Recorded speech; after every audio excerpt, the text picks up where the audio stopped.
capitalism, right? And so, yeah. And the one thing about capitalism is that it tends to forget that we're human. And so as humans, the only way we can, rid a system that, continues to get everything out of us, but we don't get anything out of it, is if we rebel against the system, and we take this spirit of materialism that, has been embedded inside us all, and we, rebel against it. So this is what this next poem is about. Today we find ourselves in the midst of our demise, and we can't recognize this heat as Satan's breath breathing down our necks. Little do we know our souls were sold long ago to devils waiting in long lines for souls that are being resold. We know not what we do. See, we won't wait to get paid, but we will wait for days if it means being the first to get those new J's, only to sell them to another slave whose duty to their master outweighs the loyalty to their creator. This is a holy war between things and deities, and we are soldiers consenting to be copies, so we buy. Conscious of our desire to be uniquely similar, forgetting that we are all already created in his image, but we justify our right to wait in line and buy into and pay and pray for things that we don't even need.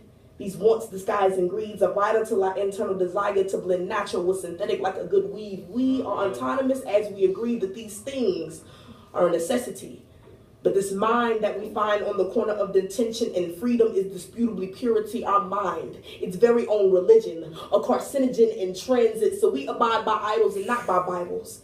And while one carries more velocity and the other more friction of diction, this is what you hold to be self-evident, a truth that will pull you down 5 feet at least, and you will fall the remaining trying to get back up, backsliding to your beginnings. But this is what we call a social crusade, as we claim to serve a God who served us. Say that our God made it because he made us up, so we worship in his stores and glorify his matter. Matter meaning mother. It makes sense that we live in a material world. We will buy out Mother Nature, repo the sun, and lower the price of the clouds because we need to have power, y'all. This is a matter of martyr, and it is all a matter of time. Maybe we will die for what we believe in, or more simply, what we can afford to buy. So Ralph Lauren is our king and Jordan is our father, because ultimately prevalence is power.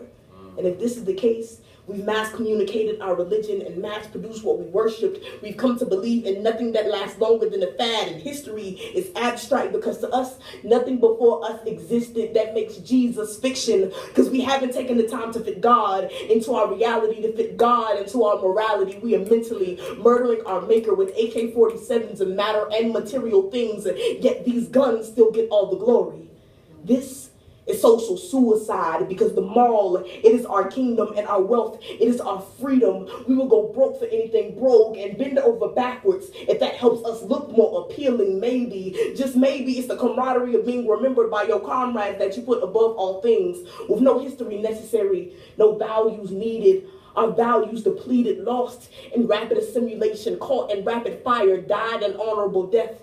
And we receive reparations for our losses, but we spent it on earthly things. Things we don't get to take with us to the after futures. These wants, disguising needs are death tokens, invisible enemies made of desire and ambition, but they have conditioned us to believe that there is a God and a Father of everything. So we won't praise the one that made us, we'll just praise the one that chained us, the one that molded us to be an image that is not an image of him. Listen to your own prayers.